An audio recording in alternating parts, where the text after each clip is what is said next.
Mateus capítulo 22. A parábola das bodas. Então Jesus, tomando a palavra, tornou a falar-lhes em parábolas, dizendo: O reino dos céus é semelhante a um certo rei que celebrou as bodas de seu filho, e enviou os seus servos a chamar os convidados para as bodas, e estes não quiseram vir. Depois enviou outros servos, dizendo: Dizei aos convidados: Eis que tenho o meu jantar preparado, os meus bois e cevados já mortos, e tudo já pronto. Vinde às bodas. Porém, eles, não fazendo caso, foram, um para o seu campo e outro para o seu negócio. E os outros, apoderando-se dos servos, os ultrajaram e mataram. E o rei, tendo notícias disso, encolerizou-se e, enviando os seus exércitos, destruiu aqueles homicidas e incendiou a sua cidade. Então disse aos servos: As bodas, na verdade, estão preparadas, mas os convidados não eram dignos. E depois as saídas dos caminhos, e convidai para as bodas a todos os que encontrardes. E os servos, saindo pelos caminhos, ajuntaram todos quantos encontraram, tanto maus como bons. E a festa nupcial ficou cheia de convidados. E o rei, entrando para ver os convidados, viu ali um homem que não estava trajado com veste nupcial. E disse-lhe: Amigo, como entraste aqui, não tendo veste nupcial? E ele emudeceu. Disse então o rei aos servos: Amarrai-o de pés e mãos, levai-o e lançai-o nas trevas exteriores. Ali haverá pranto e ranger de dentes, porque muitos são chamados, mas poucos escolhidos. A questão do tributo. Então, retirando-se os fariseus, consultaram entre si como o surpreenderiam em alguma palavra. E enviaram-lhe os seus discípulos, com os herodianos, dizendo: Mestre, bem sabemos que és verdadeiro e ensinas o caminho de Deus segundo a verdade, sem te importares com quem quer que seja, porque não olhas a aparência dos homens. Dize-nos, pois, que te parece? É lícito pagar o tributo a César ou não? Jesus, porém, conhecendo a sua malícia, disse: Por que me experimentais, hipócritas? Mostrai-me a moeda do tributo. E eles lhe apresentaram um dinheiro. E ele disse-lhes: De quem é esta efígie e esta inscrição? Disseram-lhe eles: De César. Então ele lhes disse: Dai, pois, a César o que é de César, e a Deus o que é de Deus. E eles, ouvindo isso, maravilharam-se, e deixando-o, se retiraram. No mesmo dia, chegaram junto dele os saduceus, que dizem não haver ressurreição, e o interrogaram, dizendo: Mestre, Moisés disse: Se morrer alguém não tendo filhos, casará o seu irmão com a mulher dele, e suscitará descendência a seu irmão. Ora, houve entre nós 7 irmãos. O primeiro, tendo casado, morreu, e não tendo descendência, deixou sua mulher a seu irmão. Da mesma sorte, o segundo e o terceiro, até ao 7º. Por fim, depois de todos, morreu também a mulher. Portanto, na ressurreição, de qual dos 7 será a mulher, visto que todos a possuíram? Jesus, porém, respondendo, disse-lhes: Errais, não conhecendo as Escrituras, nem o poder de Deus. Porque na ressurreição nem casam, nem são dados em casamento, mas serão como os anjos no céu. E acerca da ressurreição dos mortos, não tendes lido o que Deus vos declarou, dizendo: Eu sou o Deus de Abraão, o Deus de Isaque e o Deus de Jacó? Ora, Deus não é Deus dos mortos, mas dos vivos. E as turbas, ouvindo isso, ficaram maravilhadas da sua doutrina. O grande mandamento. E os fariseus, ouvindo que ele fizera emudecer os saduceus, reuniram-se no mesmo lugar. E um deles, doutor da lei, interrogou-o para o experimentar, dizendo: Mestre, qual é o grande mandamento da lei? E Jesus disse-lhe: Amarás o Senhor teu Deus de todo o teu coração e de toda a tua alma e de todo o teu pensamento. Este é o primeiro e grande mandamento. E o segundo, semelhante a este, é: amarás o teu próximo como a ti mesmo. Desses dois mandamentos dependem toda a lei e os profetas. Cristo, o filho de Davi. E estando reunidos os fariseus, interrogou-os Jesus, dizendo: Que pensais vós do Cristo? De quem é filho? Eles disseram-lhe: De Davi. Disse-lhes ele: Como é então que Davi, em espírito, lhe chama Senhor, dizendo: Disse o Senhor ao meu Senhor: Assenta-te à minha direita, até que eu ponha os teus inimigos por escabelo de teus pés. Se Davi, pois, lhe chama Senhor, como é seu filho? E ninguém podia responder-lhe uma palavra, nem desde aquele dia ousou mais alguém interrogá-lo. Mateus capítulo 23. Jesus censura os escribas e fariseus. Então falou Jesus à multidão e aos seus discípulos, dizendo: Na cadeira de Moisés estão assentados os escribas e fariseus. Observai, pois, e praticai tudo o que vos disserem. Mas não procedais em conformidade com as suas obras, porque dizem e não praticam, pois atam fardos pesados e difíceis de suportar, e os põem sobre os ombros dos homens. Eles, porém, nem com o dedo querem movê-los.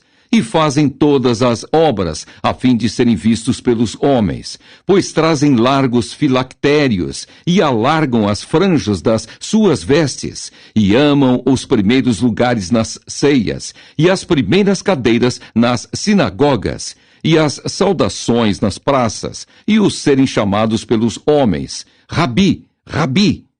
Vós, porém, não queirais ser chamados Rabi, porque um só é o vosso mestre, a saber, o Cristo, e todos vós sois irmãos. E a ninguém na terra chameis vosso Pai, porque um só é o vosso Pai, o qual está nos céus. Nem vos chameis mestres, porque um só é o vosso mestre, que é o Cristo. Porém, o maior dentre vós será vosso servo. E o que a si mesmo se exaltar será humilhado, e o que a si mesmo se humilhar será exaltado. Mas ai de vós, escribas e fariseus hipócritas, pois que fechais aos homens o reino dos céus, e nem vós entrais, nem deixais entrar aos que estão entrando. Ai de vós, escribas e fariseus, hipócritas, pois que devorais as casas das viúvas, sob pretexto de prolongadas orações, por isso sofrereis mais rigoroso juízo. Ai de vós, escribas e fariseus hipócritas, pois que percorreis o mar e a terra para fazer um prosélito, e depois de o ter desfeito, o fazeis filho do inferno, 2 vezes mais do que vós. Ai de vós, condutores cegos, pois que dizeis: qualquer que jurar pelo templo, isso nada é, mas o que jurar pelo ouro do templo, esse é devedor. Insensatos e cegos, pois qual é maior, o ouro ou o templo, que santifica o ouro? E aquele que jurar pelo altar, isso nada é, mas aquele que jurar pela oferta que está sobre o altar, esse é devedor. Insensatos e cegos, pois qual é maior, a oferta ou o altar que santifica a oferta? Portanto, o que jurar pelo altar, jura por ele e por tudo o que sobre ele está. E o que jurar pelo templo, jura por ele e por aquele que nele habita. E o que jurar pelo céu, jura pelo trono de Deus e por aquele que está assentado nele. Ai de vós, escribas e fariseus hipócritas, pois que dais o dízimo da hortelã, do endro e do cominho, e desprezais o mais importante da lei, o juízo, a misericórdia e a fé. Deveis, porém, fazer essas coisas e não omitir aquelas. Condutores cegos, coais um mosquito e engolis um camelo. Ai de vós, escribas e fariseus, hipócritas, pois que limpais o exterior do copo e do prato, mas o interior está cheio de rapina e de iniquidade. Fariseu cego, Limpa primeiro o interior do copo e do prato, para que também o exterior fique limpo. Ai de vós, escribas e fariseus hipócritas, pois que sois semelhantes aos sepulcros caiados, que por fora realmente parecem formosos, mas interiormente estão cheios de ossos de mortos e de toda imundícia. Assim, também vós exteriormente pareceis justos aos homens, mas interiormente estáis cheios de hipocrisia e de iniquidade. Ai de vós, escribas e fariseus hipócritas, pois que edificais os sepulcros dos profetas e adornais os monumentos dos justos, e dizeis: se existíssemos no tempo de nossos pais, nunca nos associaríamos com eles para derramar o sangue dos profetas. Assim vós mesmos testificais que sois filhos dos que mataram os profetas. Enchei vós, pois, a medida de vossos pais. Serpentes, raça de víboras, como escapareis da condenação do inferno? Portanto, eis que eu vos envio profetas, sábios e escribas, e a uns deles matareis e crucificareis, e a outros deles açoitareis nas vossas sinagogas, e os perseguireis de cidade em cidade, para que sobre vós caia todo o sangue justo que foi derramado sobre a terra, desde o sangue de Abel, o justo, até ao sangue de Zacarias, filho de Baraquias, que matastes entre o santuário e o altar. Em verdade vos digo que todas essas coisas hão de vir sobre esta geração. Jerusalém, Jerusalém, que matas os profetas e apedrejas os que te são enviados. Quantas vezes quis eu ajuntar os teus filhos, como a galinha ajunta os seus pintos debaixo das asas, e tu não quiseste? Eis que a vossa casa vos ficará deserta, porque eu vos digo que, desde agora, me não vereis mais, até que digais: bendito o que vem em nome do Senhor. Mateus capítulo 24. O sermão profético, o princípio das dores. E quando Jesus ia saindo do templo, aproximaram-se dele os seus discípulos, para lhe mostrarem a estrutura do templo.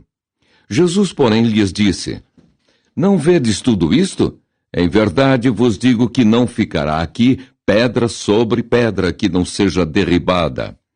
E estando assentado no Monte das Oliveiras, chegaram-se a ele os seus discípulos em particular, dizendo: dize-nos quando serão essas coisas e que sinal haverá da tua vinda e do fim do mundo? E Jesus respondendo disse-lhes: acautelai-vos que ninguém vos engane, porque muitos virão em meu nome dizendo: eu sou o Cristo, e enganarão a muitos. E ouvireis de guerras e de rumores de guerras. Olhai, não vos assusteis, porque é mister que isso tudo aconteça, mas ainda não é o fim. Porquanto se levantará nação contra nação, e reino contra reino, e haverá fomes e pestes e terremotos em vários lugares. Mas todas essas coisas são o princípio das dores. Então vos hão de entregar para serdes atormentados, e matar-vos-ão, e sereis odiados de todas as gentes, por causa do meu nome. Nesse tempo, muitos serão escandalizados, e trair-se-ão uns aos outros, e uns aos outros se aborrecerão. E surgirão muitos falsos profetas, e enganarão a muitos. E por se multiplicar a iniquidade, o amor de muitos se esfriará. Mas aquele que perseverar até ao fim será salvo. E este evangelho do reino será pregado em todo o mundo em testemunho a todas as gentes, e então virá o fim. O sermão continua: a grande tribulação. Quando, pois, virdes que a abominação da desolação, de que falou o profeta Daniel, está no lugar santo, quem lê, que entenda. Então os que estiverem na Judéia, que fujam para os montes. E quem estiver sobre o telhado, não desça a tirar alguma coisa de sua casa. E quem estiver no campo, não volte atrás a buscar as suas vestes. Mas ai das grávidas e das que amamentarem naqueles dias. E orai, para que a vossa fuga não aconteça no inverno nem no sábado, porque haverá então grande aflição, como nunca houve desde o princípio do mundo até agora, nem tampouco haverá jamais. E se aqueles dias não fossem abreviados, nenhuma carne se salvaria. Mas por causa dos escolhidos, serão abreviados aqueles dias. Então, se alguém vos disser, eis que o Cristo está aqui ou ali, não lhe deis crédito, porque surgirão falsos cristos e falsos profetas, e farão tão grandes sinais e prodígios que, se possível fora, enganariam até os escolhidos. Eis que eu vô-lo tenho predito. Portanto, se vos disserem, eis que ele está no deserto, não saiais, ou eis que ele está no interior da casa, não acrediteis. Porque assim como o relâmpago sai do oriente e se mostra até ao ocidente, assim será também a vinda do Filho do Homem, pois onde estiver o cadáver, aí se ajuntarão as águias. O sermão continua, a vinda do Filho do Homem. E logo depois da aflição daqueles dias, o sol escurecerá e a lua não dará a sua luz, e as estrelas cairão do céu, e as potências dos céus serão abaladas. Então aparecerá no céu o sinal do Filho do Homem, e todas as tribos da terra se lamentarão, e verão o Filho do Homem vindo sobre as nuvens do céu, com poder e grande glória. E ele enviará os seus anjos, com rijo clamor de trombeta, os quais ajuntarão os seus escolhidos desde os quatro ventos, de uma a outra extremidade dos céus. Aprendei, pois, esta parábola da figueira. Quando já os seus ramos se tornam tenros e brotam folhas, sabeis que está próximo o verão. Igualmente, quando virdes todas essas coisas, sabei que ele está próximo às portas. Em verdade vos digo que não passará esta geração sem que todas essas coisas aconteçam. O céu e a terra passarão, mas as minhas palavras não hão de passar. O sermão continua, exortação à vigilância. Porém, daquele dia e hora ninguém sabe, nem os anjos dos céus, nem o Filho, mas unicamente meu Pai.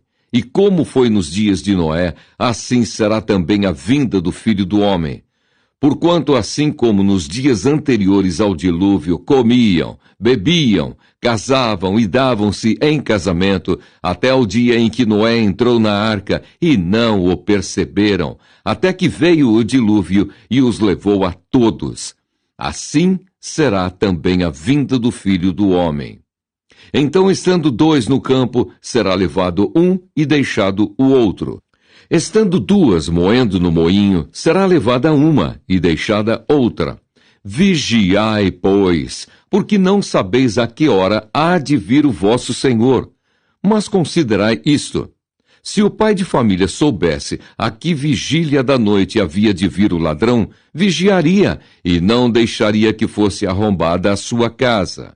Por isso, estai vós apercebidos também, porque o Filho do Homem há de vir a hora em que não penseis.